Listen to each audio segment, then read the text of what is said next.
দেখেছো পাবলো সুন্দর মহালয়া শুনছে।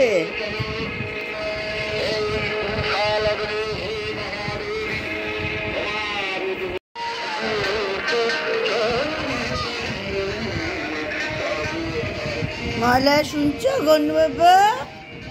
এই দেখো ঘন্টা, আমাদের পাবলো কি সুন্দর মহালয়া শুনছে। আর আমাদের চা পাঁপড় রেডি। আমরা এখন চা পাঁপড় খেতে খেতে মহালয়া শুনছি। এই যে পাবলো দেখছে।